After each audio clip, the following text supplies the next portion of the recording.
Hello, welcome to my channel, or welcome back if you've been here before. My name is Bethanne, and today I am finally doing an update about my March of Moderns attempt. I'm joining the March of Moderns, I guess, readathon that's hosted, created, organized by Margaret Pinard. So I will link to her channel down below.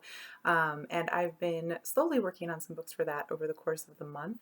But I finally finished my first one of the four that I'd picked out for that readathon. So this is Not Without Laughter by Langston Hughes. This book was first published, of course, now I'm going to blank. Let me look it up real quick. I want to say 1930. Yeah, 1930. I have a copy from the 13th printing in April 1971. So that's this one. I think this is one that I picked up at the Free Book Warehouse in Baltimore, Maryland, that I mention all the time. And this was awesome. For anybody who anybody who watched my The Omnivore Reader tag that I posted earlier this week, this book kind of falls into like the first genre I was trying to describe. Maybe I'm going to try to describe a whole new genre for my books. I mean, obviously this is a Harlem Renaissance book, but for me it hits a very kind of emotional point of early 20th century sort of slice of life, coming of age story in sort of small town Midwest. That's where this book is set. And so in this book, we follow a young boy named Sandy. His real name is James Rogers. He's a young black kid, and he's called Sandy because his father is a very light-skinned black man, and so Sandy kind of has like a sandy hair color, and so he's kind of known for that physical trait, and so everybody calls him Sandy. And this book is essentially the story of him growing up from, I want to say when he's about 10 or 11 years old until about 17, 18. And it basically just kind of chronicles all of the influences that Sandy is exposed to in his life, and the way that he sort of incorporates them into who he is, tries out maybe some different versions of who he's going to be, and then the book ends on a very powerful note where Sandy sort of makes a decision for himself about what he wants his future to be and what he wants to do in the future. And so I found this book sort of empowering and fulfilling and positive because of that sort of trajectory.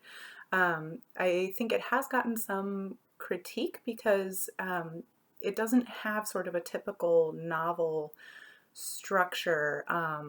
There's really not much plot. You know, it's almost sort of just what happens over several years of this boy's life, and then just kind of leading up to a big decision that's just happens sort of quickly at the end of the book. But I found the writing to be just really beautiful, and I think just really authentic to what life was like for somebody like Sandy at that time.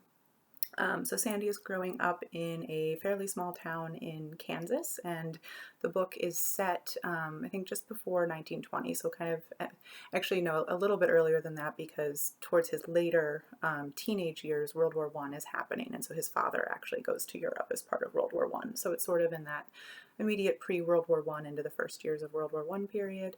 And a lot of the book focuses on sort of racial tensions and Jim Crow and racial inequity in Kansas in this post-Civil War period.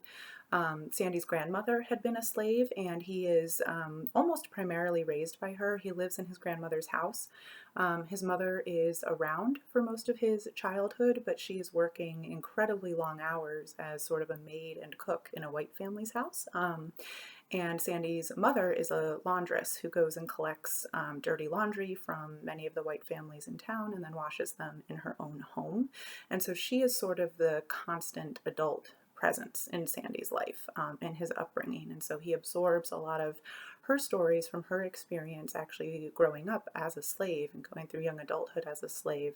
And then her experience of what happened to her and to her husband and their friends and family once the Civil War ended and they were freed. And so he absorbs a lot of those old stories, and he gets sort of one perspective on race from his grandmother, who sort of just accepts race relations as they are. And there's a very religious element of, kind of looking forward to a better life after death. But then he also gets very strong influences, primarily from his aunt and a few other characters in the book, about really feeling a lot of anger and frustration about the way things are, about Jim Crow and about those racial inequities. And so his aunt sort of takes a less traditional path through life. Kind of really fighting against the expectations that she feels are placed on her. And then Sandy also has another aunt who goes an entirely different route of sort of trying to be as white as possible in a lot of ways, through the accumulation of education and wealth, and sort of manners that are seen as white, and kind of cultivates a whole social life around that. And so Sandy is exposed to all of these different influences and sort of tries them all out at different points in the novel, which is really cool to see in terms of young adulthood. And then he finally settles on a specific path that he wants to take, sort of navigating race relations, economic issues, etc. at the end of the book, as I mentioned.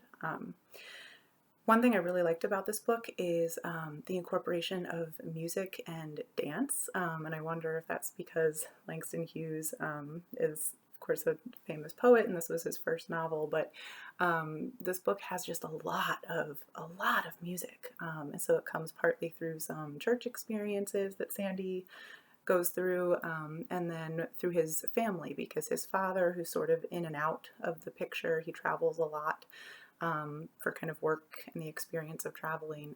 His father and one of his aunts are both very musical. And so we just get a lot of like old bluesy music, old hymn music. The lyrics are reprinted in the book, and just some very beautiful descriptions of sort of that cultural aspect, which I found just absolutely beautiful.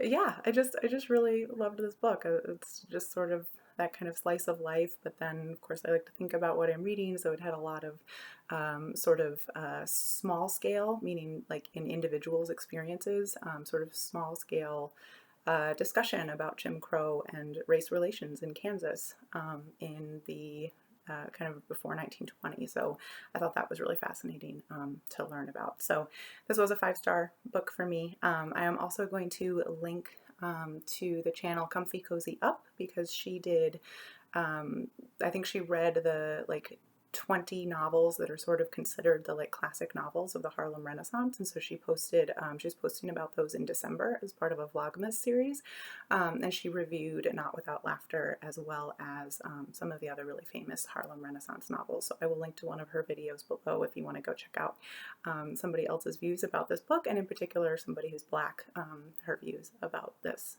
book. I I hadn't known that Langston Hughes had written novels, which is a big gap in my education. So when I was looking for March of the Moderns books, and found that out, I was just like, I have to read a Langston Hughes novel. So I'm very glad that I did. And I will be trying to read more, because this was a lovely, lovely experience. So I guess I will wrap up. So one March of the Moderns book down. I think the next one that I will finish is 20 Years at Hull House by Jane Addams. So I might post about that this weekend or sometime next week. If you're not already subscribed to my channel, please go ahead and hit that subscribe button below, and I will see you in the next video. Thanks.